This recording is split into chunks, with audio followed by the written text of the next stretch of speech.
Los presocráticos fueron los primeros filósofos de la historia, un conjunto de pensadores griegos que antes de Sócrates se atrevieron a desafiar a la tradición y se iniciaron en la búsqueda del conocimiento a través de explicaciones racionales sobre el origen y el funcionamiento del cosmos, lo que en filosofía se conoce como la búsqueda del arjé. Es cierto que algunos de estos filósofos son contemporáneos de Sócrates e incluso posteriores, pero se les denomina presocráticos porque su pensamiento es anterior al giro antropológico de Sócrates y porque su principal interés es el abandono de las narraciones mitológicas y la explicación racional. En este documental vamos nada más y nada menos que a desentrañar las apasionantes vidas y el pensamiento filosófico de Tales de Mileto, Anaximandro, Anasímenes, Pitágoras, Heráclito de Éfeso, Parménides de Elea, Zenón de Elea, Empédocles, Anaxágora, Leucipo, Demócrito, Meliso de Samos, Filolao, Diógenes de Apolonia y Xenófanes de Colofón. Todo empieza en Mileto, en la antigua Mileto, situada en la costa jónica de Asia Menor.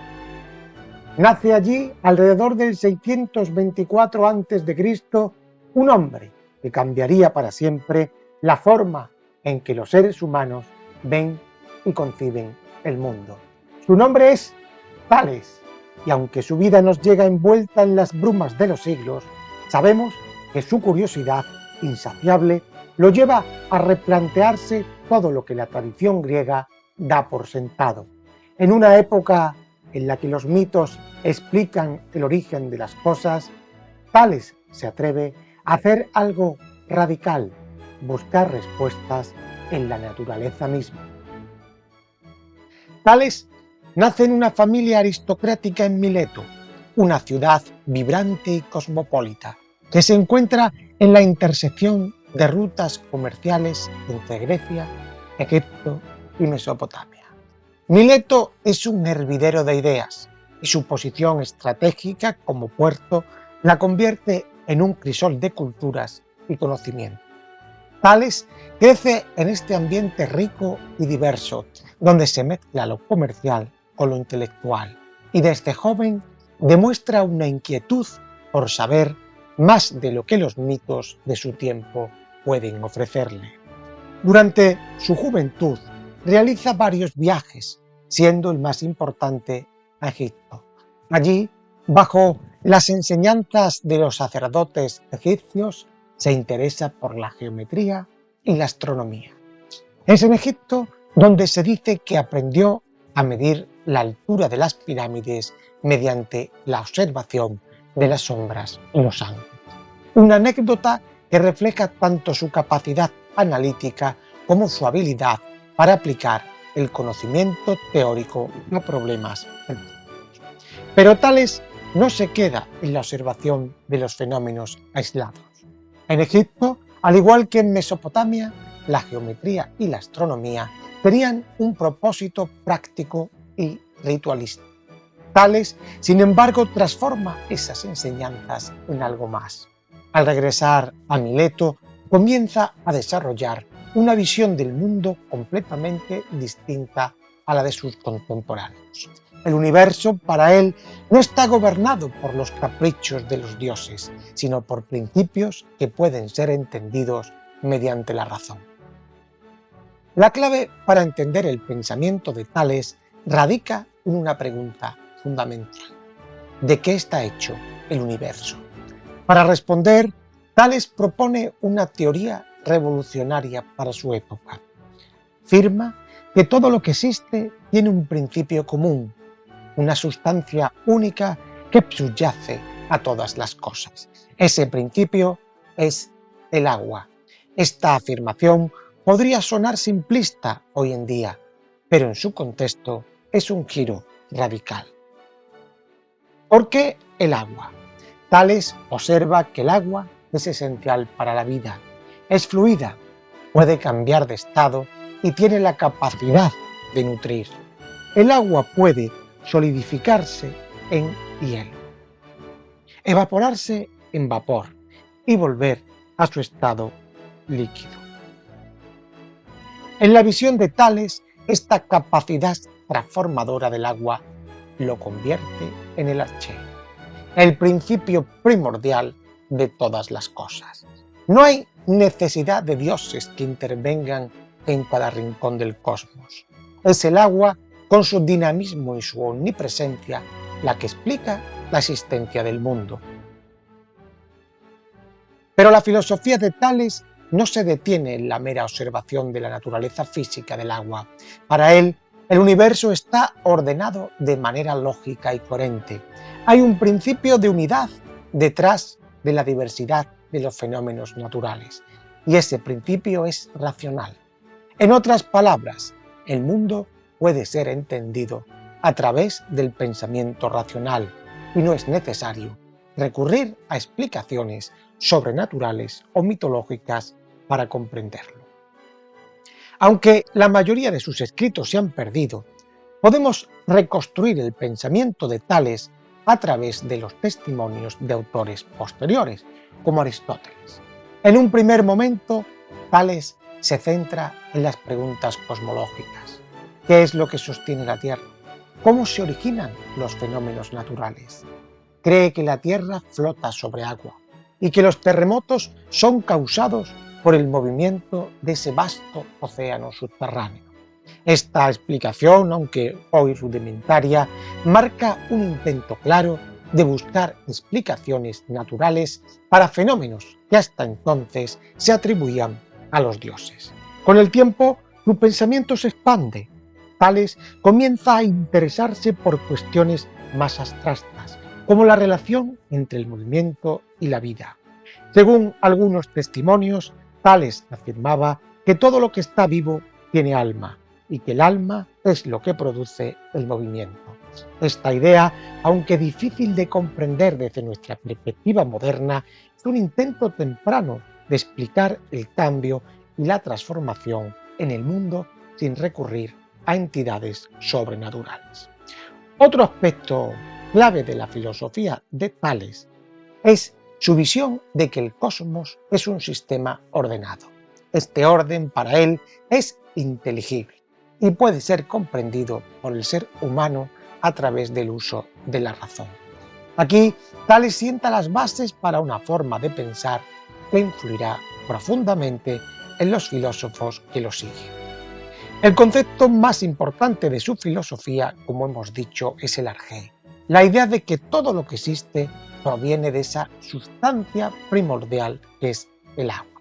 Pero lo que hace a esta idea especialmente revolucionaria es el hecho de que Tales no atribuye el origen del mundo a los dioses, sino a una fuerza natural que puede ser observada y comprendida. El segundo concepto clave es la noción de que el mundo está regido por principios racionales. El cosmos no es caótico, sino que sigue leyes que pueden ser descubiertas mediante la observación y el razonamiento. Esta es una idea profundamente innovadora. Finalmente, podemos destacar su idea de que el alma es lo que produce movimiento. Abre aquí una nueva perspectiva sobre la relación entre el cuerpo y el alma. Aunque no desarrolla una teoría completa sobre el alma, esta noción sugiere una visión más compleja y dinámica de la naturaleza que la que ofrecían las explicaciones míticas. Tales muere alrededor del 546 a.C., dejando un legado que va mucho más allá de las fronteras de Mileto. Aunque no tenemos evidencia directa de sus escritos, los testimonios de filósofos posteriores como Aristóteles y Diógenes Laercio muestran que sus ideas continuaron influyendo en el desarrollo de la filosofía griega durante siglos. Tales no fue solo un filósofo, fue sobre todo un científico en el sentido más amplio de la palabra. Sus observaciones astronómicas y geométricas lo convierten en uno de los primeros pensadores en buscar explicaciones racionales para fenómenos que sus contemporáneos atribuían a los dioses. Se le atribuye, por ejemplo, la predicción de un eclipse solar en el año 585 a.C., lo que causó una inmensa impresión en su tiempo. Nuestro siguiente filósofo también nació en Mileto, en el año 610 a.C. ¿Alguna vez te has preguntado de dónde viene todo lo que existe? ¿Qué es lo que realmente sostiene el universo? Anaximandro se atrevió a hacerse estas mismas preguntas hace 2500 años. Y lo que es más importante, se atrevió a ofrecer respuestas que sacudieron los cimientos del pensamiento antiguo. Mileto, como vimos, era un puerto vibrante, repleto de comerciantes, navegantes e intelectuales. En este crisol de culturas y conocimientos, Anaximandro comienza a desarrollar sus ideas bajo la influencia de su maestro Tales. Aunque comenzó siendo su discípulo, Anaximandro no tardó en separarse de las ideas de Tales. Recordemos que Tales había afirmado que el agua era el principio fundamental de todas las cosas, pero Anaximandro, en su búsqueda por una explicación más profunda, rechazó la idea de que un solo elemento material pudiera explicar la totalidad del cosmos. Su ambición filosófica lo llevó a concebir algo mucho más abstracto y revolucionario. Anaximandro propuso que el origen de todo no era algo concreto como el agua o la tierra, sino algo indefinido, algo que no podía ser dado por los sentidos. Llamó a este principio apeiron, que significa lo indefinido. El apeiron no tiene principio ni fin, no tiene formas ni límites, es eterno e inmortal, y es la fuente de la que todo proviene y a la que todo regresa. Esta noción rompía con la tradición de pensar en el cosmos en términos de elementos tangibles, como el agua, el aire o el fuego, y abría el camino hacia una concepción más abstracta de la realidad. El apeiron no solo es el principio de todo lo que existe, sino que también regula el orden del cosmos. Anaximandro creía que el universo era un lugar ordenado y equilibrado, donde los contrarios, como el calor y el frío, lo seco y lo húmedo, luchan por el predominio, pero siempre bajo una especie de justicia cósmica que mantiene el equilibrio. Según él, nada permanece en un estado de dominio absoluto. Todo cambia y se transforma, pero siempre dentro de un orden que permite la coexistencia de los opuestos. Además de su revolucionaria idea del apeiron, Anaximandro es conocido por ser uno de los primeros en proponer una teoría sobre la formación de la Tierra y los cuerpos celestes. Creía que la Tierra no flotaba sobre el agua, como muchos de sus contemporáneos pensaban, sino que estaba suspendida en el espacio, en el centro del universo. En su cosmología, la Tierra tenía forma cilíndrica y el cielo era una especie de anillo de fuego que percibimos como estrellas, el Sol y la Luna. Estas ideas, aunque rudimentarias desde la actualidad, representan uno de los primeros intentos de explicar el cosmos de manera racional, sin recurrir a intervenciones divinas. Anaximandro también hizo aportaciones significativas en el campo de la geografía y la biología. Se le atribuye la creación del primer mapa del mundo, un intento de representar de manera racional el espacio terrestre. Este mapa, aunque básico, reflejaba su interés por entender el mundo en su totalidad y proporcionó una herramienta crucial para la navegación y la exploración en épocas posteriores. Pero si hay algo que realmente destaca en la filosofía de Anaximandro es su visión de la evolución de los seres vivos. Aunque sus ideas estaban lejos de la teoría de la evolución moderna, propuso que la vida había surgido del agua y que los primeros seres vivos eran formas simples que gradualmente dieron lugar a formas más complejas. Según él, los primeros humanos habrían surgido de los peces, una idea que, aunque descabellada en esa época, anticipaba de alguna manera las teorías evolucionistas que surgirían muchos siglos después. Anaximandro vivió en una época donde el pensamiento racional comenzaba a emerger, pero también fue testigo de la resistencia que sus ideas generaban entre sus contemporáneos. No obstante, su legado como uno de los primeros en proponer una visión ordenada y racional del cosmos es indiscutible. A su muerte, alrededor del año 546, sus ideas habían comenzado a echar raíces en la filosofía griega, influenciando a figuras posteriores como Anaxímenes, quien desarrolló sus propias teorías sobre el origen del cosmos a partir de Anaxímenes. El tercer hombre de la escuela de Miletos es Anaxímenes, el discípulo de Anaxímenes. Mientras el mundo griego aún explicaba el universo a través de los mitos y dioses, Anaxímenes se atrevió a proponer una explicación totalmente distinta. El aire, una sustancia tan común y vital, era el principio de todo lo que existe. Pero ¿cómo llegó Anaxímenes a esta conclusión? ¿Qué lo llevó a formular una teoría tan revolucionaria? Y lo más importante, ¿cómo se relacionan sus ideas con las de sus predecesores? Anaxímenes nace alrededor del 585 en Mileto. Al igual que su mentor, Anaximandro, y el influyente Tales de Mileto, Anaxímenes vive en una época de florecimiento cultural y comercial, donde las ideas de Oriente Medio, Egipto y Grecia convergen y generan nuevas formas de pensar.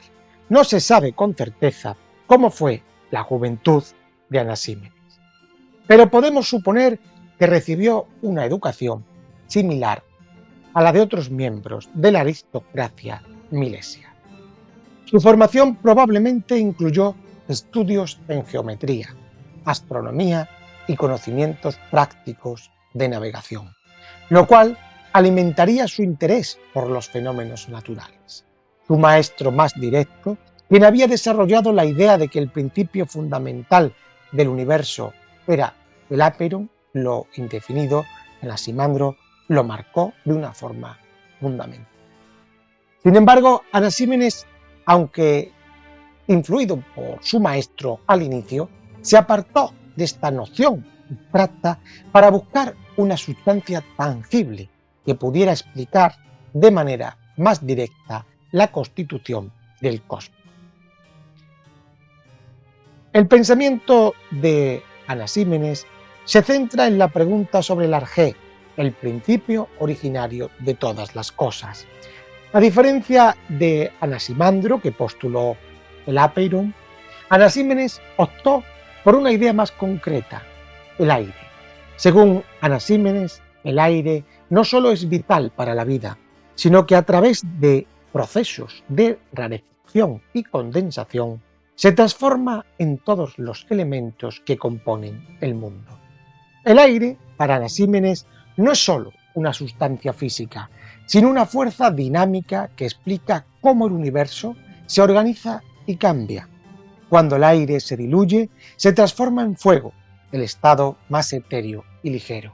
Por el contrario, cuando se condensa, se transforma primero en viento, luego en nubes y finalmente en agua, tierra y piedra, que representan los estados más densos de la materia. Este proceso de transformación constante permite que el aire sea no solo el principio de todo, sino también el motor del cambio y la variación en el cosmos. Este enfoque es notable porque, aunque aparentemente sencillo, propone una explicación basada en la observación de fenómenos naturales. Anaxímenes observa cómo el aire puede cambiar de estado, lo que le permite formular una teoría que integra la unidad subyacente del cosmos con la multiplicidad de las formas que percibimos. Al observar cómo el aliento se enfría cuando lo soplamos con fuerza y se calienta cuando lo exhalamos suavemente, Anaxímenes deduce que el aire tiene la capacidad de transformarse en distintos elementos. Podemos identificar diferentes etapas en la evolución de su pensamiento. En una primera etapa se adhiere a la tradición milesia de buscar ese principio fundamental, el arjé.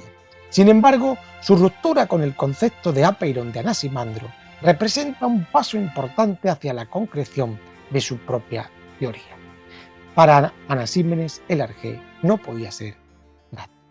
El aire es, en cambio, mucho más cotidiano. Es algo que todos percibimos, que está presente en la respiración y en cada viento que sopla. Esa segunda etapa es la del desarrollo de su idea y desarrolla que el elemento aire da vida y movimiento al cosmos. Vemos aquí una ampliación de su pensamiento, en la que el aire no es simplemente materia, sino algo que posee un principio vital. Esto está relacionado con la noción griega del neuma, el soplo vital o alma, que da vida a los seres humanos y a todas las criaturas.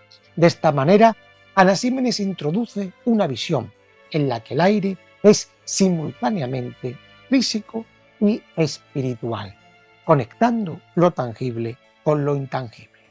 Finalmente, en su etapa más madura, Anaxímenes integra su teoría del aire con una cosmología más amplia.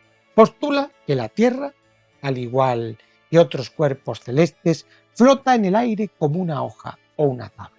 Esta idea, aunque rudimentaria, representa uno de los primeros intentos de explicar el movimiento y la disposición de los cuerpos celestes sin recurrir a mitos. Además, propone que las estrellas están compuestas de fuego, alimentado por la rarefacción del aire, lo que sugiere que todo el cosmos, desde los objetos más pequeños hasta los astros más distantes, están interconectados por este principio fundamental. Esta concepción de un universo interconectado y gobernado por un solo principio es un avance importante hacia una visión unificada del cosmos, alejándose de las explicaciones fragmentarias y mitológicas de sus predecesores. Anaxímenes muere alrededor del año 528 a.C., dejando un legado que influirá profundamente en la filosofía griega posterior. Aunque sus obras no han sobrevivido, su pensamiento es transmitido a través de los escritos de autores como Aristóteles y Teofrasto, quienes reconocen la importancia de sus contribuciones. Ahora abandonamos Mileto y partimos hacia Samos, en la Magna Grecia. Allí nos topamos con el cuarto presocrático, con un hombre que creía que el universo entero, desde los astros hasta el alma humana, estaba compuesto por números. Pitágoras. Pitágoras nació en la isla de Samos, alrededor del 570 a.C. Es recordado por muchos como el matemático que nos legó el teorema que lleva su nombre, pero su vida y pensamiento van mucho más allá de una simple fórmula. Pitágoras fundó una escuela, una comunidad filosófica y desarrolló una visión del mundo tan intrigante como misteriosa. Hoy lo conocemos como un filósofo, un matemático y un místico, cuyas ideas siguen resonando a través de los siglos. El joven Pitágoras, hijo de Nesarco, un grabador de gemas, fue enviado a estudiar en los mejores centros de conocimiento de la época. A lo largo de su vida viajó extensamente, absorbiendo ideas de civilizaciones como la egipcia y la babilónica. Estos viajes no solo lo formaron como pensador, sino que también sembraron las semillas de su futura filosofía, que mezclaría lo matemático con lo místico. Formado en la escuela de Tales de Mileto, donde aprendió geometría y astronomía, Pitágoras también estudió con Anaximandro, quien le transmitió el interés por el cosmos y la naturaleza de lo eterno. Sin embargo, su pensamiento pronto superaría las enseñanzas de sus maestros. En Egipto aprendió geometría avanzada pero también entró en contacto con los rituales religiosos y la creencia en la inmortalidad del alma, una idea que más tarde sería central en su filosofía. Hacia el año 530, Pitágoras abandonó Samos y se instaló en Crotona, en el sur de Italia. Allí fundó una comunidad filosófica religiosa que funcionaba casi como una secta. Esta comunidad, conocida como la Hermandad Pitagórica, no solo era un grupo de estudiosos de las matemáticas, sino también una sociedad con rígidos preceptos éticos y místicos. Los miembros seguían un estilo de vida ascético, compartían propiedades y creían en la transmigración de las almas. La vida en esta comunidad era estricta, no se permitía la ingesta de carne y se debían observar ciertos ritos y purificaciones. Pitágoras no dejó escritos, por lo que gran parte de lo que sabemos proviene de sus seguidores.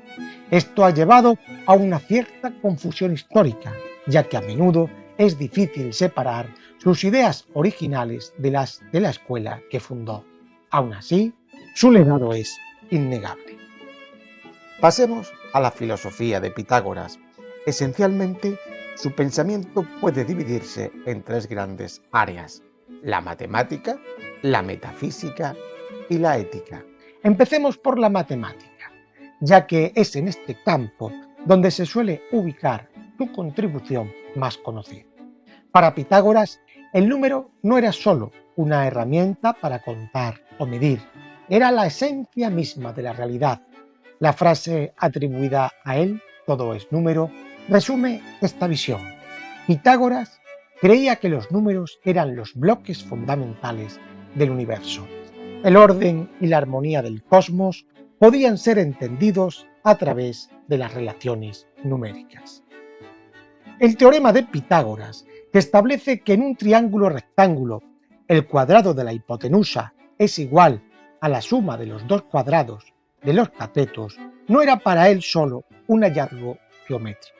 Simboliza la conexión entre los números y el espacio físico, una manifestación de la armonía universal. Para los pitagóricos, esta armonía se podía encontrar en todas partes, en la música, en el movimiento de los planetas, en las proporciones de los cuerpos. Descubrieron que las notas musicales podían ser expresadas en términos de relaciones numéricas, lo que reforzó la idea de que los números eran el principio organizador del universo. Este descubrimiento en la música, conocido como la armonía de las esferas, postulaba que los cuerpos celestes, al moverse en el espacio, emitían sonidos en proporción a sus distancias y movimientos. Aunque estos sonidos eran inaudibles para el oído humano, para Pitágoras representaban una metáfora de cómo el universo entero era una estructura ordenada y bella, donde cada cosa tenía su lugar y seguía reglas matemáticas precisas. Pero la filosofía de Pitágoras no se limitaba a lo matemático. Su pensamiento tenía una profunda dimensión metafísica. Creía en la inmortalidad del alma y en la transmigración de las almas, es decir, la idea de que después de la muerte el alma abandona el cuerpo y renace en otro. Esta creencia estaba influenciada por las enseñanzas religiosas que había absorbido durante sus viajes, especialmente en Egipto. Para Pitágoras, la vida no era más que una etapa en un ciclo eterno de muerte y renacimiento. El alma, según su filosofía, estaba atrapada en el cuerpo y sólo mediante la purificación y el conocimiento podía liberarse de este ciclo de reencarnaciones. Este aspecto místico de su filosofía llevó a la creación de una serie de preceptos éticos que los pitagóricos debían seguir. Se esperaba que los miembros de la comunidad llevaran una vida austera y disciplinada. La dieta vegetariana era solo una parte de este estilo de vida. El autocontrol y la armonía interior eran fundamentales. Los pitagóricos creían que al vivir de acuerdo con las leyes de la naturaleza y los números, el alma podía alcanzar un estado de pureza que le acercaba a lo divino. En su metafísica, Pitágoras también exploró la dualidad del cosmos. Creía que el universo estaba gobernado por la tensión entre opuestos, lo limitado y lo ilimitado, lo par y lo impar, la luz y la oscuridad, el bien y el mal. Para Pitágoras, el equilibrio entre estos supuestos era lo que mantenía la armonía cósmica. Esta idea de un equilibrio entre fuerzas contrarias sería retomada más tarde por otros filósofos y se convertiría en un tema recurrente en la filosofía griega. Ahora pasamos a su muerte. Aunque los detalles son inciertos, se cree que Pitágoras murió alrededor del año 495 a.C., posiblemente en Metaponto, una ciudad en el sur de Italia. Existen varias versiones sobre las circunstancias de su muerte, algunas de ellas envueltas en leyenda. Se dice que su comunidad en Crotona fue atacada por facciones políticas opuestas a sus enseñanzas y que Pitágoras, intentando escapar, encontró su fin en el exilio. Pero su muerte no detuvo la expansión de su legado. La escuela pitagórica continuó existiendo y sus ideas influyeron profundamente en los filósofos posteriores como Platón y Aristóteles. Platón en particular adoptó muchas de estas ideas pitagóricas, especialmente su noción de que el mundo sensible está gobernado por principios matemáticos y que el conocimiento es, en última instancia, una cuestión de recordar las verdades eternas. Nuestra aventura nos lleva ahora a Elea. Aquí nos topamos con Parménides, que nació en esta misma ciudad griega del sur de Italia, alrededor del año 515 a.C. Elea también era conocida como Velia, una colonia fundada por los griegos focenses y aunque no era tan famosa como Miletos o Atenas, llegó a ser un gran centro de pensamiento filosófico griego. Proveniente de una familia aristocrática, Parménides tenía una formación privilegiada y su interés por la filosofía lo llevó a estudiar con el pitagórico Aminias. Sin embargo, como ocurre con los grandes filósofos, pronto rompió con las enseñanzas de sus maestros para trazar su propio camino. El viaje intelectual de Parménides fue probablemente un solitario. Se dice que tuvo una visión divina en la que una diosa le reveló la verdadera naturaleza del ser. Esta revelación se convertiría en la base de su única obra conocida, un poema filosófico titulado Sobre la naturaleza. En este poema, Parménides expone una visión del ser tan radical que desafiaría no solo a sus contemporáneos, sino a generaciones de filósofos posteriores. Parménides murió alrededor del año 450 a.C., pero su pensamiento sobrevive hasta la actualidad. Vamos a pasar a ver esa parte crucial de su filosofía. La filosofía de Parménides gira en torno al concepto del ser. Mientras que los filósofos presocráticos anteriores a él, como Heráclito y los milesios, se concentraban en la naturaleza del cambio y el devenir, Parménides rechazaba radicalmente esta idea. Para él, lo único que existe es el ser, y el ser es uno, inmutable y eterno. El cambio, según Parménides, es una ilusión, no existe. El poema Sobre la naturaleza está dividido en dos partes: el camino de la verdad y el camino de la opinión. En la primera parte, Parménides describe el camino de la verdad, que es el camino de la razón. Según él, el pensamiento racional solo puede conducir a una conclusión: el ser es y no puede no ser. Esta tautología, que puede parecer trivial a primera vista, encierra una profunda reflexión filosófica. Para Parménides, el ser es lo único que realmente existe.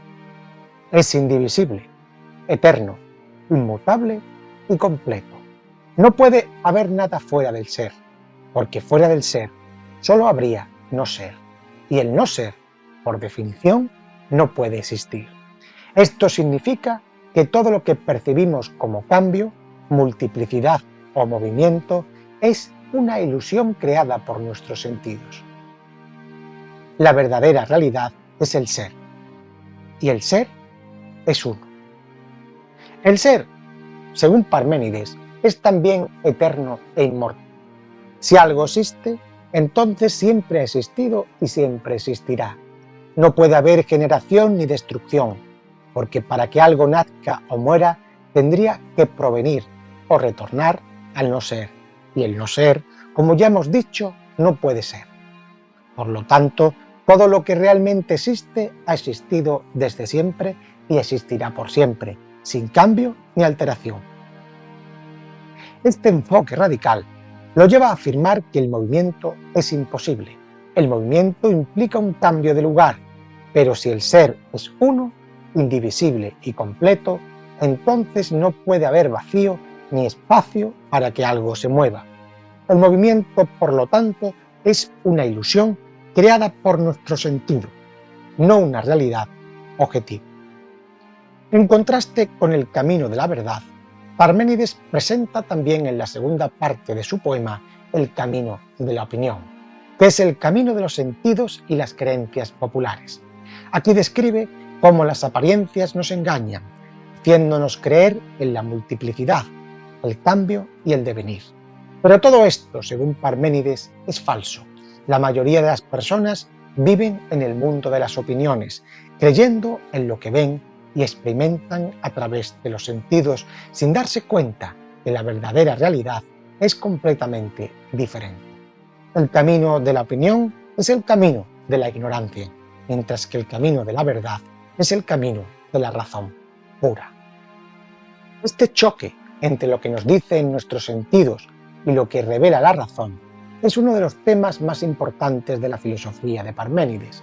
Para él, la razón tiene una autoridad superior sobre los sentidos, porque mientras que los sentidos pueden engañarnos, la razón siempre apunta hacia la verdad.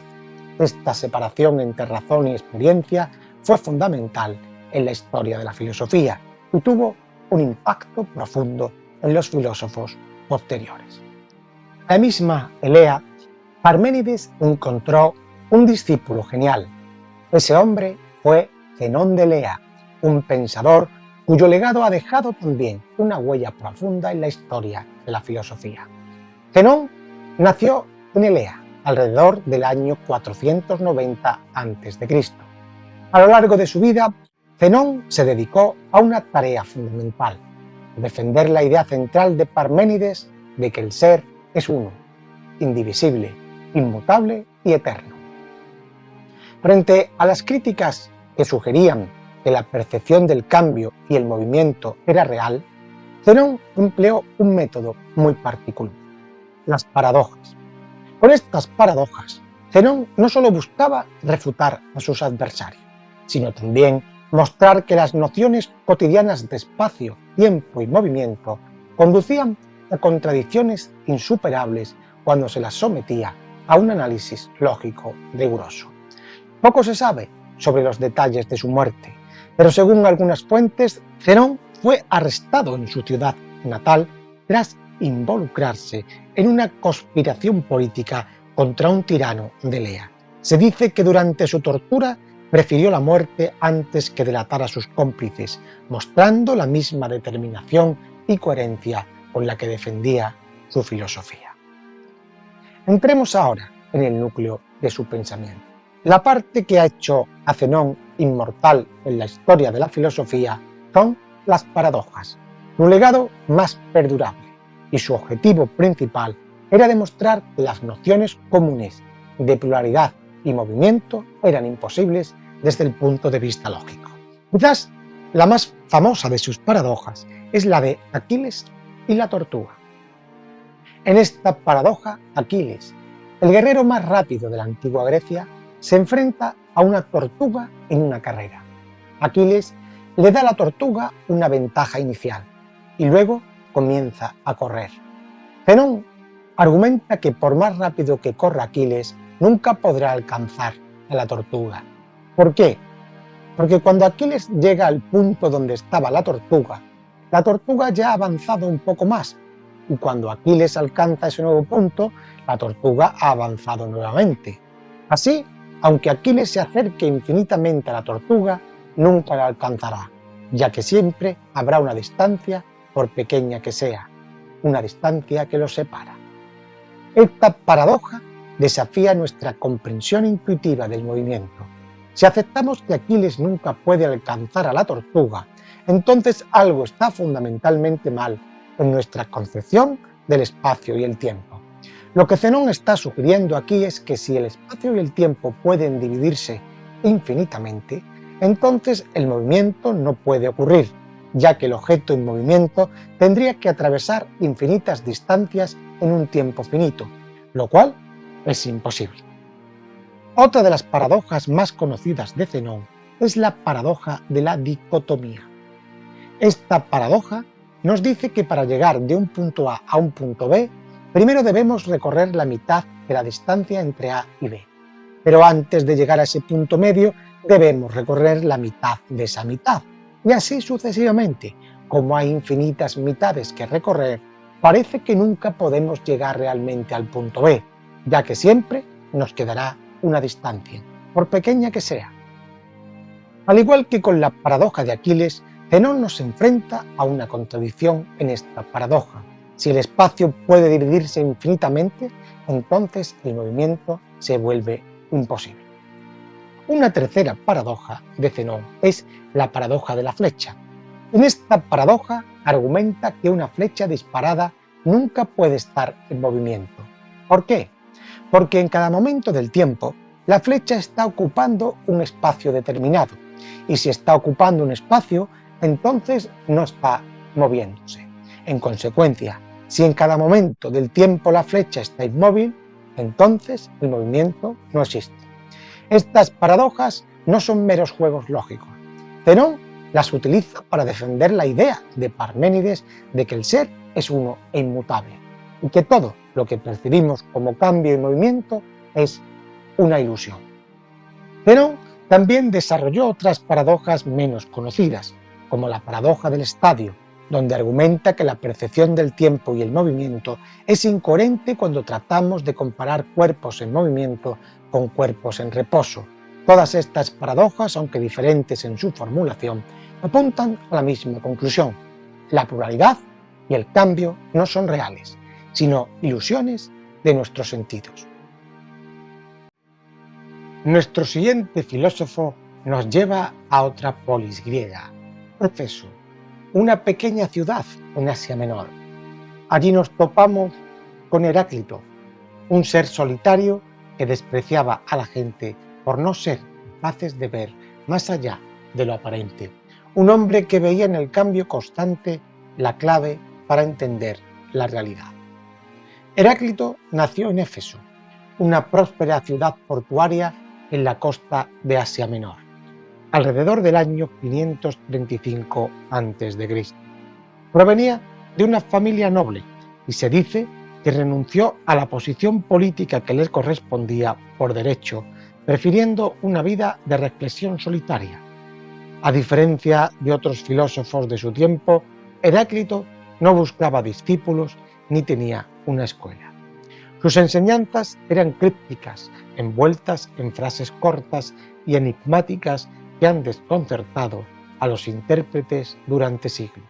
De hecho, se le conocía como el Oscuro, no solo por su estilo difícil de descifrar, sino por la naturaleza profunda de su espíritu y de su filosofía. Poco se sabe sobre su formación, pero es razonable que estuviera influenciado por la rica tradición intelectual de su ciudad y las enseñanzas de filósofos milesios como Tales o Anaximandro. Sin embargo, pronto rompió con la visión cosmológica de estos pensadores. Mientras los milesios buscaban un principio permanente detrás de los fenómenos del mundo, Heráclito proclamaba que la única constante en la naturaleza era el cambio. Se cree que murió en torno al año 475 a.C., pero no sin antes dejar un legado filosófico que revolucionaría la manera en que entendemos el cosmos. Su desprecio por las opiniones populares y por otros filósofos hizo que su obra fuera conocida solo por fragmentos, lo que añade un aire de misterio a su figura. Pasemos ahora a la parte central, su filosofía. Si hay un concepto que define a Heráclito es la idea del panta rhei, del todo fluye. Para Heráclito, el cambio es la esencia misma de la realidad. Nada permanece igual, todo está en movimiento. La famosa frase "no puedes bañarte dos veces en el mismo río" captura esta idea a la perfección. No solo el agua del río cambia constantemente, sino que también el individuo que entra en el agua es diferente cada vez. La realidad, según Heráclito, es como ese río, un flujo continuo de transformaciones. Heráclito creía que este cambio constante no era caótico, sino que seguía un principio racional que él llamaba logos. El logos es el orden subyacente que gobierna el universo, un principio cósmico que dirige el devenir de las cosas. Es la razón por la cual los opuestos pueden coexistir y transformarse unos en otros, manteniendo el equilibrio del cosmos. Heráclito nos dice que los opuestos son necesarios para el funcionamiento del universo. No puede haber día sin noche, ni vida sin muerte. Esta tensión entre contrarios es lo que mantiene el dinamismo en el cosmos. Aquí encontramos uno de los elementos más profundos de su pensamiento, la unidad de los contrarios. Para Heráclito, los opuestos no son simplemente dos fuerzas enfrentadas, sino que en realidad forman una unidad.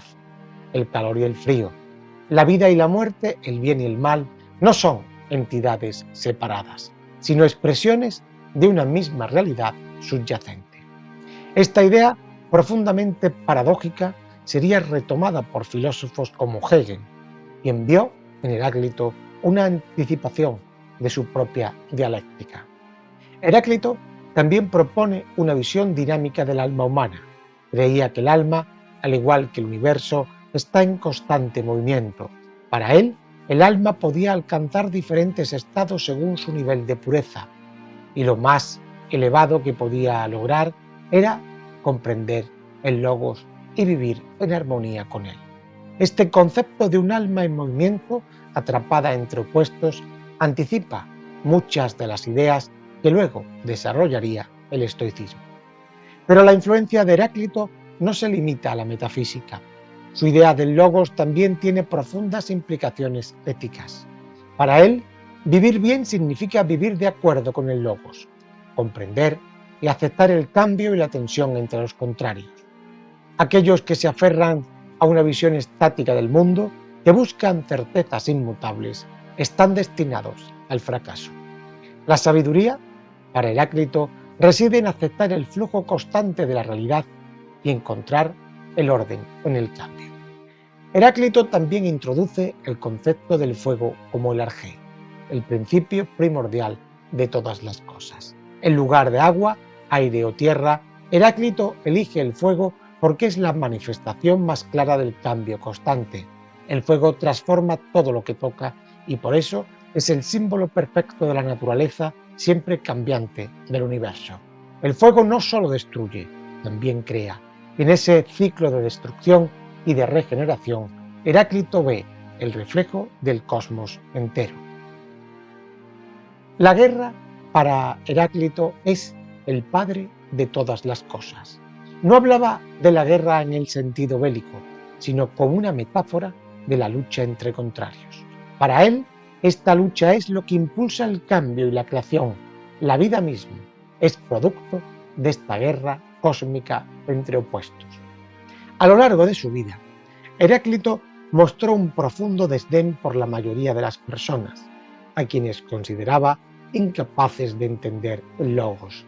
En sus escritos a menudo se refiere a la multitud como dormida, una multitud dormida, sumida en una ignorancia que les impide ver el flujo constante de la realidad.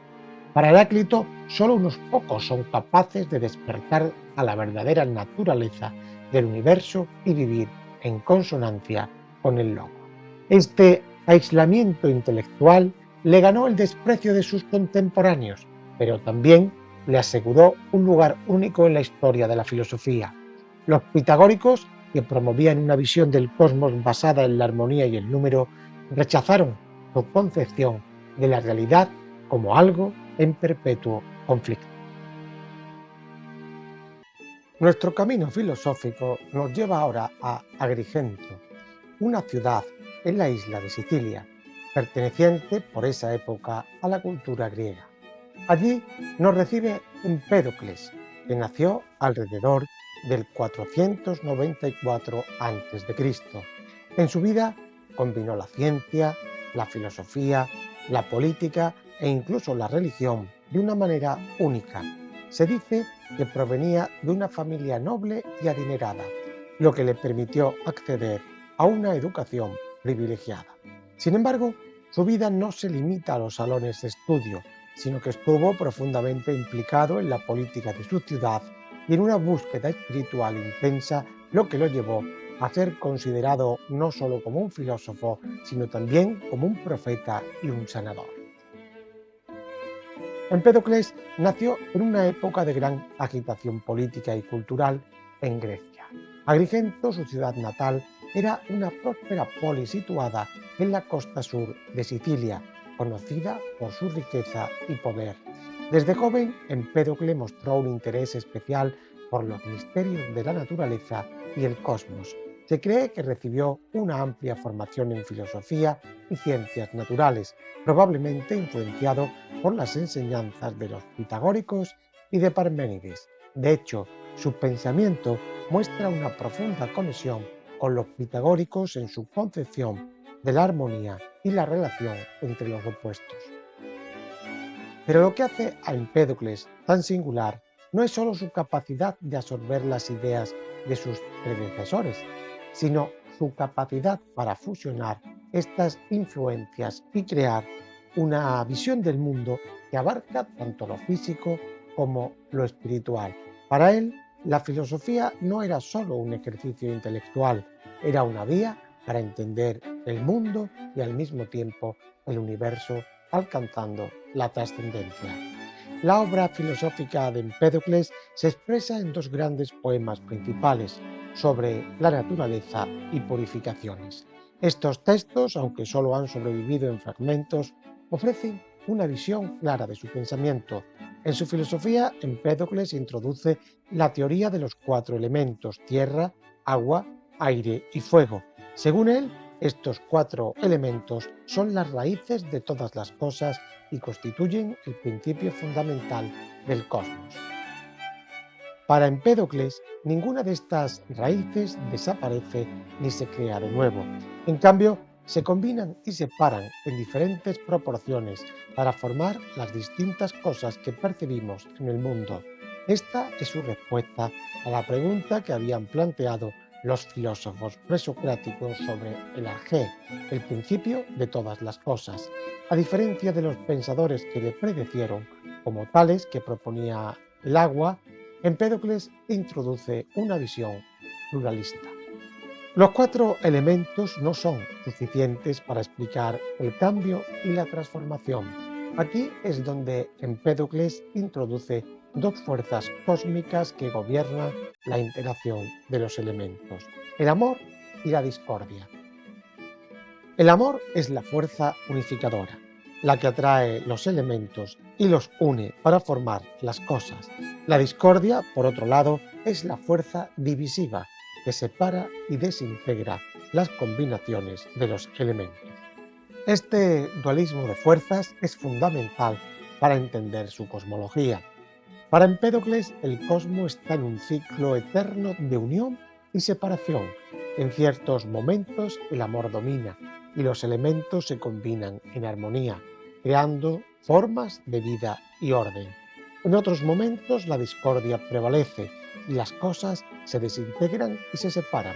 Este ciclo eterno, según Empédocles, explica no solo la creación y destrucción en el mundo físico, sino también los ciclos de la vida y muerte en el reino biológico. El pensamiento de Empédocles pasa por varias etapas a medida que desarrolla su teoría del cosmos. En un primer momento se enfoca en los 4 elementos como las raíces de todas las cosas. Esta es su contribución inicial a la filosofía natural, donde intenta reconciliar la pluralidad de fenómenos observados con un conjunto limitado de principios fundamentales. En una etapa posterior, introduce las fuerzas del amor y la discordia, lo que marca un avance importante en su pensamiento. Mientras que en un principio se concentra en los elementos como sustancias físicas, pronto se da cuenta de que estos elementos no pueden actuar por sí mismos. Necesitan algo que los mueva y los combine. Y en este punto es donde entran en juego, como hemos visto, el amor y la discordia. Finalmente, tenemos sus reflexiones más avanzadas. Empédocles comienza a explorar las implicaciones espirituales y éticas de su cosmología.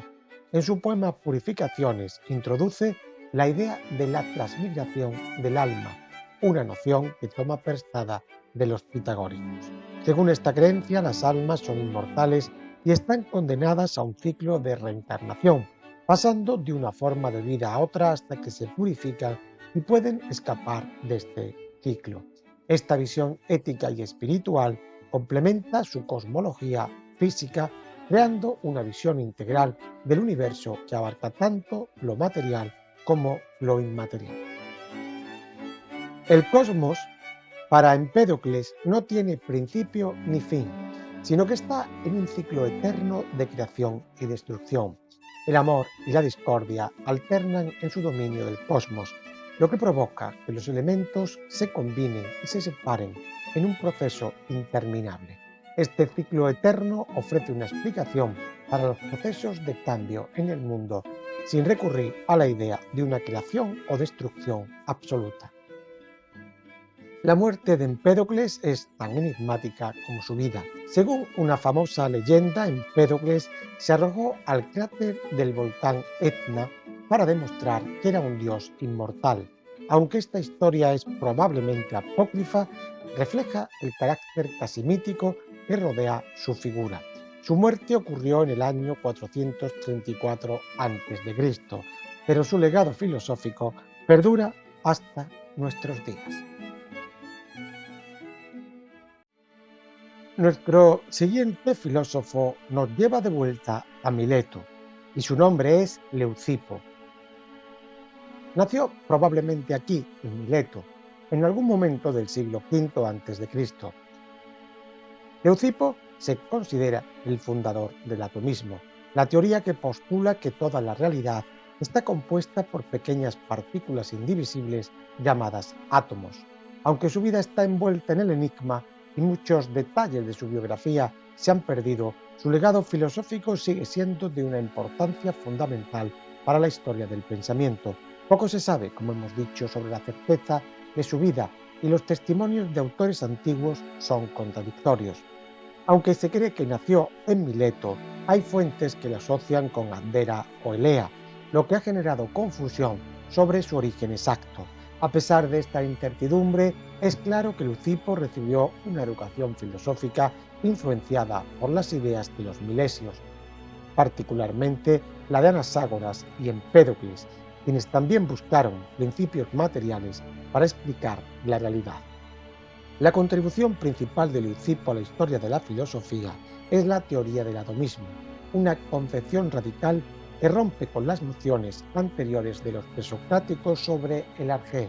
Mientras que Tales o Anaxímenes o Empédocles habían postulado, como hemos visto, el agua, el aire o los 4 elementos para explicar el origen del cosmos, Leucipo introduce la idea de que la realidad está compuesta por un número infinito de partículas minúsculas e indivisibles, llamadas átomos, que se mueven en un vacío infinito.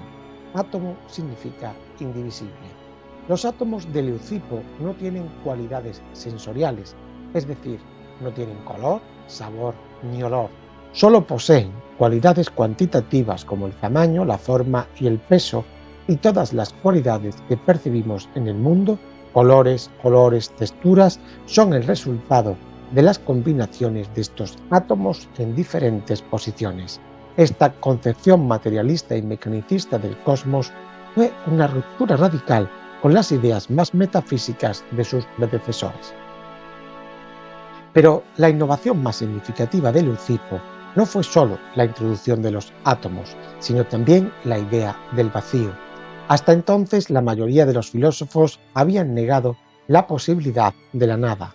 Para Parménides, por ejemplo, el no ser no podía existir y por lo tanto todo el universo debía ser una entidad continua y llena. Leucipo, sin embargo, argumenta que el vacío es real y necesario para explicar el movimiento. Si no existiera el vacío, los átomos no podrían moverse ni cambiar de lugar, lo que haría imposible cualquier tipo de cambio o multiplicidad en el cosmos.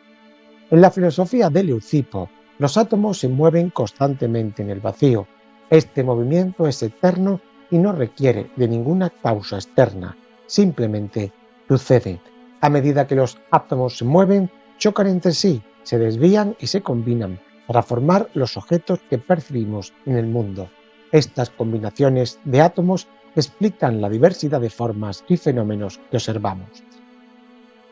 El movimiento y el cambio, según Leucipo, no son causados por una fuerza divina o por el capricho de los dioses, como lo habían sugerido los mitos griegos. El cambio es el resultado natural de la interacción de los átomos en el vacío. Esto introduce una concepción del universo completamente mecanicista, en la que todo lo que ocurre es el resultado de causas físicas y necesarias. No hay espacio para el azar o la intervención divina en la cosmovisión de Leucipo. Todo lo que sucede, sucede porque es inevitable que los átomos actúen de la manera en que lo hacen. Aunque no se expresa de manera explícita en los textos que han sobrevivido, la filosofía de Leucipo sugiere una visión determinista del cosmos. Dado que todo lo que sucede es el resultado de la interacción necesaria de los átomos en el vacío, no hay lugar para el azar ni para la intervención de fuerzas externas. Todo está determinado por la naturaleza misma de los átomos y su movimiento. La vida de Leucipo sigue siendo un misterio. No sabemos cuándo ni dónde murió, ni siquiera tenemos la certeza sobre muchos aspectos de su biografía. Sin embargo, su legado es claro. Leucipo fundó una escuela de pensamiento que tendría un impacto duradero en la filosofía griega y en el desarrollo de la ciencia.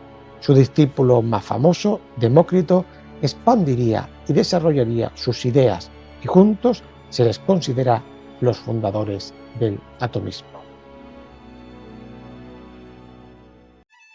El mayor discípulo de Leucipo, quien incluso lo superó, fue Demócrito. Demócrito, conocido como el filósofo risueño, nació en la ciudad de Abdera alrededor del 460 a.C. Provenía de una familia adinerada, lo que le permitió acceder a una formación excepcional. Se dice que su familia financió su educación y sus viajes, permitiéndole estudiar con los más grandes pensadores de su época. Desde muy joven, Demócrito mostró un interés insaciable por el conocimiento. Viajó por Grecia, Egipto y Babilonia, absorbiendo ideas y aprendizajes de diferentes culturas. Se cree que fue discípulo de Leucipo, el fundador del atomismo, como hemos visto, y que continuó desarrollando las ideas de su maestro, llevándolas a un nivel mucho más profundo y sistemático. A lo largo de sus viajes, Demócrito tuvo la oportunidad de interactuar con filósofos de diferentes corrientes, lo que enriqueció su perspectiva y le permitió construir una visión coherente y original del cosmos. A pesar de su inmersión en las ideas de los grandes filósofos de la época, Demócrito siempre mantuvo un enfoque basado en la observación de la naturaleza y el uso del razonamiento lógico para llegar a sus conclusiones.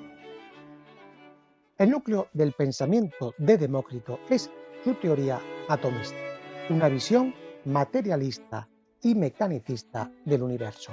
Según Demócrito, toda la realidad está compuesta por átomos, pequeñas partículas indivisibles que se mueven eternamente en el vacío.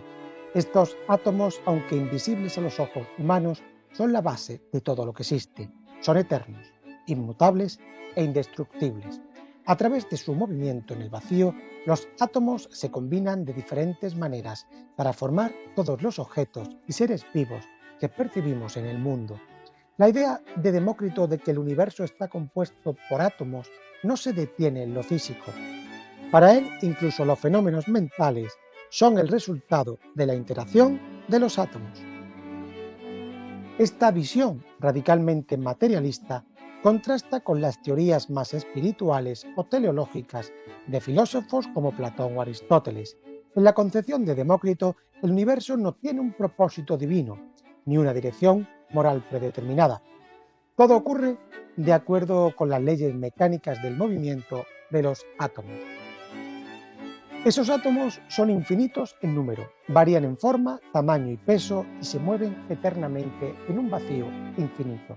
El vacío, un concepto que ya había sido introducido por Leucipo, es esencial para el movimiento de los átomos. Sin el vacío, los átomos no podrían desplazarse ni interactuar, y no habría cambio en el mundo. Los átomos son indivisibles y no pueden ser destruidos ni creados, lo que significa que el cambio en el mundo no es el resultado de la creación o destrucción de la materia, sino de la reorganización de los átomos en nuevas configuraciones. Cada objeto en el mundo está compuesto por una combinación única de átomos, y lo que percibimos como cualidades sensoriales como el color, el sabor o el olor son simplemente el resultado de la disposición de los átomos en los objetos. Esta teoría explica cómo un número finito de tipos de átomos puede dar lugar a una infinita variedad de formas y fenómenos en el mundo. Demócrito desarrolla una concepción ética basada en su materialismo. Según él, la felicidad no proviene de los placeres sensoriales ni de los bienes materiales, sino de un estado de equilibrio y serenidad del alma, que él llama eutimia. Para lograr este estado es necesario comprender el funcionamiento del universo y aceptar que todo lo que ocurre es el resultado del movimiento inevitable de los átomos. La comprensión de la naturaleza material del mundo permite a los seres humanos liberarse del miedo a la muerte y al sufrimiento y alcanzar una paz interior. Demócrito reflexiona también sobre el conocimiento y la epistemología. Reconoce que nuestros sentidos pueden engañarnos, ya que no percibimos los átomos directamente, sino solo sus efectos. Sin embargo, sostiene que a través del razonamiento podemos llegar a una comprensión más profunda de la realidad. Aunque el conocimiento sensorial es limitado, la razón nos permite trascender las apariencias y comprender la verdadera naturaleza de las cosas. La filosofía de Demócrito es profundamente determinista. Todo lo que ocurre en el universo, desde el movimiento de los planetas hasta las acciones humanas, es el resultado de la interacción inevitable de los átomos en el vacío. No hay lugar, pues, para el azar o para la intervención divina. Todo lo que sucede porque es necesario que los átomos se comporten de la manera en que lo hacen. Demócrito vivió una vida larga y se cree que murió alrededor del 370 a.C., en su ciudad natal, Abdera. A pesar de la grandeza de su pensamiento, fue relativamente ignorado por sus contemporáneos más famosos, como Platón, quien casi no lo menciona en sus diálogos. Sin embargo, su legado sería redescubierto siglos más tarde y tendría un impacto duradero en la filosofía y en la ciencia. Siguiendo con nuestro viaje filosófico, volvemos de nuevo a Samos para conocer a Meliso. Meliso nació en la isla de Samos, probablemente alrededor del siglo V a.C. En este entorno, rico en filosofía y ciencias, es donde va a crecer Meliso. Es probable que entrara en contacto con las ideas de la escuela eleática a través de los escritos o enseñanzas de Parménides, el filósofo que, como vimos, había establecido los principios básicos de la ontología eleática. El ser es uno, inmutable, eterno, y todo lo que percibimos como cambio o multiplicidad es una ilusión. Sin embargo, Meliso no se limitó a replicar las ideas de Parménides. Desarrolló una versión propia del eleatismo que introdujo matices nuevos y profundizó en aspectos que su predecesor no había abordado completamente.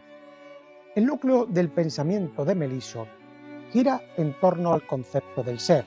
En su obra sobre la naturaleza o sobre el ser, defiende que el ser es eterno, inmortal, inmutable y uno. Pero hay una diferencia importante entre la visión de Melisso y la de Parménides. Melisso sostiene que el ser no solo es inmutable y uno, sino también infinito. Parménides había argumentado que el ser es completo y finito, pero Melisso da un paso más allá al afirmar que si el ser es eterno, no puede tener límites, debe ser infinito en el tiempo y en el espacio. Para Melisso, el ser no puede comenzar ni terminar y no puede estar contenido dentro de ningún límite, pues esto implicaría que existe algo más allá del ser, lo cual es imposible. Como hemos dicho, uno de los principios clave del pensamiento eleático es la negación del no ser. Melisso ha sostenido, junto a Parménides, que el no ser no puede existir, porque el no ser no puede ser concebido. Según Melisso, el ser es todo lo que existe y fuera del ser no hay nada. No puede haber vacío ni división en el ser, porque cualquier división implicaría la existencia del no ser.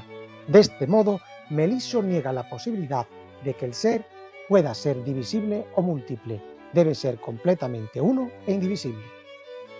Para Melisso, esto significa que cualquier percepción de cambio, movimiento o pluralidad es una ilusión. Lo que percibimos como cambio en el mundo físico no es real. El ser es eterno e inmutable, y lo que llamamos cambio es simplemente un error de percepción. Esta negación del cambio radicaliza aún más las ideas de Parménides y coloca a Melisso como uno de los defensores más estrictos del monismo eleático. Según Melisso, la pluralidad de objetos y seres que percibimos en el mundo es una ilusión. Solo hay un ser y ese ser es homogéneo e indivisible. La multiplicidad y el cambio, como hemos dicho, son errores de los sentidos y la verdadera naturaleza de la realidad es una unidad eterna e inmutable. La vida de Melisso, aunque en gran parte desconocida, está marcada por su participación tanto en el ámbito filosófico como en el militar. Sabemos también que fue un líder naval destacado y que comandó la flota de Samos en la guerra contra Atenas, obteniendo una victoria significativa. Sin embargo, es su obra filosófica la que le aseguró un lugar en la historia del pensamiento. Murió alrededor del 440 a.C., pero su influencia perduró en la tradición eleática y en el mundo occidental. El siguiente presocrático es Filolao. Filolao nació en Crotona, una próspera ciudad en la Magna Grecia, alrededor del año 470 a.C. Como miembro de la escuela pitagórica, su formación estuvo profundamente influenciada por los principios matemáticos y místicos establecidos por Pitágoras y sus seguidores. La comunidad pitagórica no era solo un grupo de filósofos, sino también una secta religiosa que creía en la transmigración de las almas y en el poder místico de los números para explicar la realidad, como ya vimos.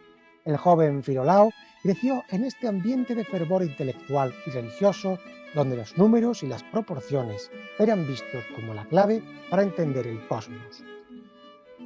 Tras la muerte de Pitágoras y la persecución de los pitagóricos en Crotona, Filolao se vio obligado a huir, trasladándose a Tebas, donde continuó desarrollando y transmitiendo las enseñanzas pitagóricas. Es durante este tiempo que Filolao comienza a escribir sobre las teorías cosmológicas y matemáticas que definirían su legado. A diferencia de sus predecesores, Filolao no mantuvo el secreto sobre las enseñanzas pitagóricas y, según algunos testimonios, fue el primero en publicar un tratado que expusiera de manera directa y sistemática las doctrinas de la escuela. El núcleo del pensamiento de Filolao se basa en la creencia de que el universo está regido por principios matemáticos y que los números son la esencia de todas las cosas. Para él, el número no era simplemente una herramienta para medir el mundo, sino el fundamento mismo de la realidad. Filolao enseña que la armonía del cosmos era el resultado de una proporción numérica perfecta que se refleja en todo, desde la estructura de los cuerpos celestes hasta la música y la naturaleza humana. Una de las ideas más importantes de Filolao es la distinción entre lo ilimitado, apeiron, y lo limitado, peras. Según Filolao, el universo está compuesto por una combinación de estos dos principios.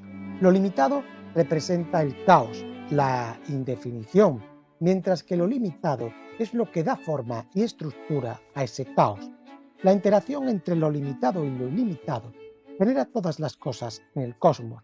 Esta idea de equilibrio entre opuestos o de armonía de contrarios es uno de los pilares del pitagorismo y se expresa en fenómenos como la música, donde la combinación adecuada de tensiones y relajaciones produce una armonía perfecta.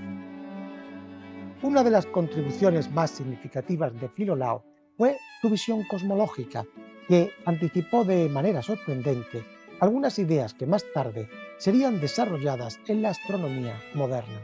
Filolao postuló que la Tierra no era el centro del universo, sino que giraba alrededor de un fuego central junto con otros cuerpos celestes. Este fuego, que no es visible desde la Tierra, está en el centro del cosmos y la Tierra, junto con el Sol, la Luna y las estrellas, gira alrededor de él. Este modelo no es completamente heliocéntrico en el sentido moderno, pero representa una ruptura significativa con la cosmología geocéntrica que predominaba en su época. Filolao también introdujo el concepto de la antitierra, un cuerpo celeste que nunca puede ser visto de la Tierra porque siempre se encuentra en el lado opuesto del fuego. Aunque esta idea parece extraña desde la perspectiva moderna, su importancia radica en que demuestra un intento temprano de pensar el cosmos en términos de equilibrio y simetría.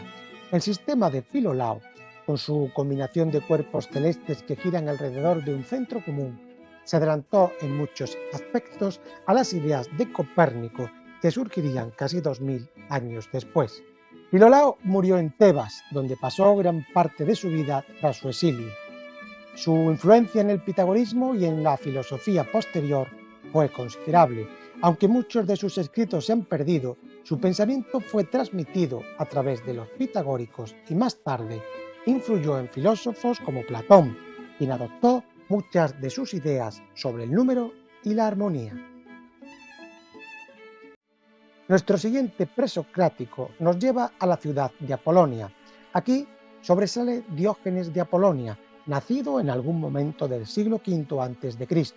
Su ciudad natal estaba bien conectada con otras ciudades griegas y tenía acceso a los conocimientos filosóficos que circulaban por el mundo helénico.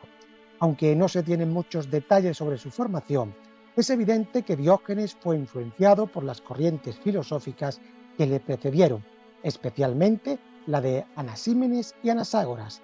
De Anasímenes heredó la idea de que el aire es el principio fundamental de todas las cosas, mientras que de Anaságoras adoptó la noción de que la mente o la inteligencia tiene un papel crucial en la organización del cosmos.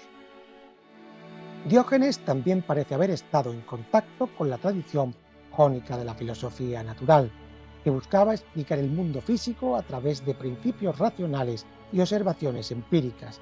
A lo largo de su vida, Diógenes refinó y expandió estas ideas, construyendo una cosmología coherente que trataba de unificar los fenómenos naturales bajo una única causa.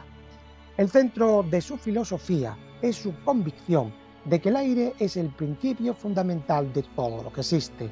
Según él, el aire no es solo una sustancia física, sino también un principio vital y cognitivo. El aire, en la visión de Diógenes, tiene la capacidad de formar y animar a los seres vivos, además de ser la fuente de la inteligencia. Esto lo distingue de otros filósofos que también habían propuesto elementos como el agua o el fuego como principios universales, pero sin atribuirles propiedades vitales o mentales. Diógenes sostenía que el aire está presente en todas las cosas y es el elemento que da vida a los seres humanos y a los animales. Según él, la respiración no solo proporciona oxígeno, sino que también es un proceso mediante el cual el alma recibe su energía y conocimiento. De esta manera, el aire no solo forma la base material del universo, sino que también es responsable de las facultades mentales y de la conciencia. Una de las innovaciones más importantes de Diógenes es su idea de que el aire es el alma. Para él, la respiración es el proceso mediante el cual el alma recibe su energía y vitalidad. El aire, al estar presente en todo ser vivo, es lo que le da vida y le permite funcionar. De esta manera, la vida y el alma no son fenómenos misteriosos o inmateriales, sino que tienen una base física y natural en el aire. En su etapa más madura, Diógenes desarrolla la idea de que el aire es también la inteligencia. Según él, el pensamiento y la percepción dependen del aire que respiramos. Esta concepción materialista del conocimiento implica que la mente no es una entidad separada o divina, sino que está sujeta a las mismas leyes naturales que el cuerpo. Para Diógenes, la calidad del aire afecta directamente al pensamiento, lo que sugiere una relación entre el entorno físico y las capacidades cognitivas. Diógenes creía también que el universo entero estaba permeado por una inteligencia inherente, gracias a la presencia del aire en todas partes. No solo los seres humanos y los animales poseen alma e inteligencia, el propio cosmos es visto como un organismo vivo, gobernado por una mente universal que organiza todas las cosas de manera racional. Esta visión panteísta de la realidad conecta la vida y la inteligencia de todos los seres con el orden natural del cosmos. La muerte de Diógenes de Apolonia, como la de muchos otros filósofos presocráticos, está envuelta en misterio.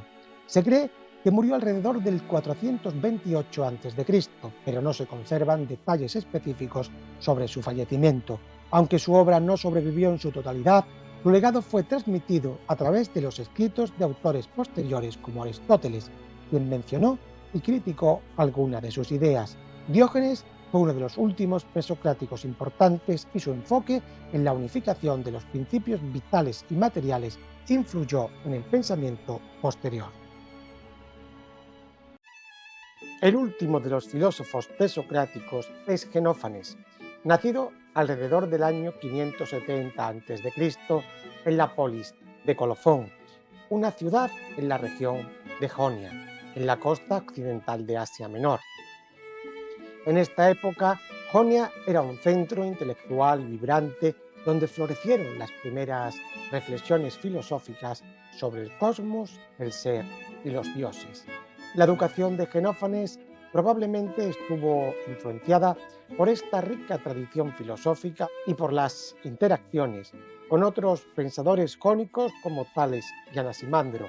Sin embargo, lo que distinguió a Genófanes fue su espíritu crítico, lo que lo llevó a desafiar las creencias tradicionales griegas, en particular las ideas sobre los dioses. A la edad de 25 años, Genófanes abandonó Colofón, probablemente debido a la invasión persa que arrasó la ciudad, y comenzó a vivir como un poeta errante. Recorrió gran parte del mundo griego, presentando sus reflexiones filosóficas y sus críticas a las concepciones populares de los dioses en forma de poesía, lo que le permitió llegar a una audiencia mucho más amplia que los filósofos de la escuela. Su estilo poético, aunque crítico, también mantenía el ritmo y la forma de los versos épicos, lo que lo convertía en un poeta accesible y respetado entre sus contemporáneos. El pensamiento de Genófanes está marcado por dos ideas centrales: su crítica a la concepción antropomórfica de los dioses y su defensa de un monoteísmo filosófico. En sus versos, Genófanes ataca a la imagen tradicional de los dioses presentada por Homero y Hesíodo, quienes los describían con rasgos humanos, tanto en su apariencia como en sus comportamientos. Para Genófanes, atribuir a los dioses las pasiones, debilidades y vicios humanos era un grave error. En sus fragmentos escribió: «Los mortales creen que los dioses nacen y tienen vestido, voz y cuerpo como ellos». Esta crítica antropomórfica es una de las contribuciones más importantes de Genófanes a la filosofía griega. Señala que si los animales pudieran pintar, representarían a los dioses con formas similares a las suyas. Los caballos los retratarían como caballos y los leones los pintarían como leones. Con esto, Xenófanes sugiere que las concepciones religiosas son construcciones culturales y no verdades universales. Cada sociedad proyecta sus propios valores y características en los dioses, lo que evidencia que las creencias religiosas no son objetivas.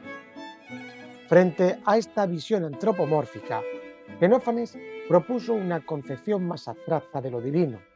Según él, solo hay un Dios que es el más grande entre los dioses y los hombres, y que no se parece en nada a los mortales, ni en cuerpo ni en mente.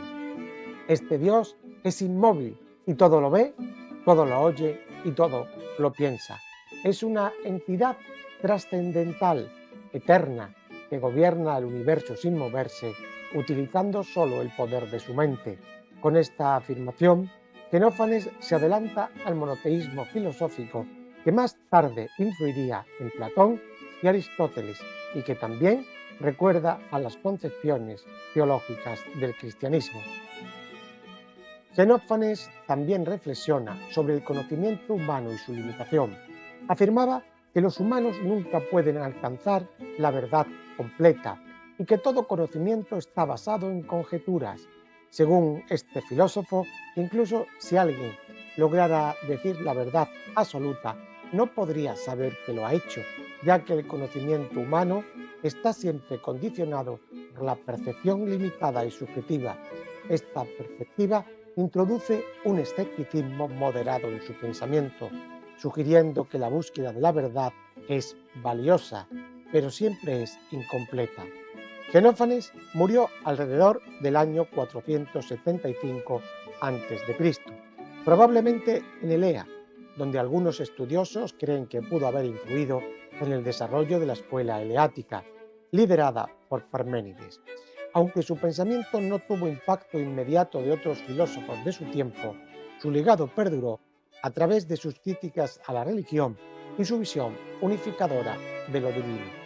Pues hasta aquí nuestro apasionante viaje por el mundo de los presocráticos. Ya sabes que tienes cientos de vídeos en el canal para seguir profundizando en el conocimiento filosófico.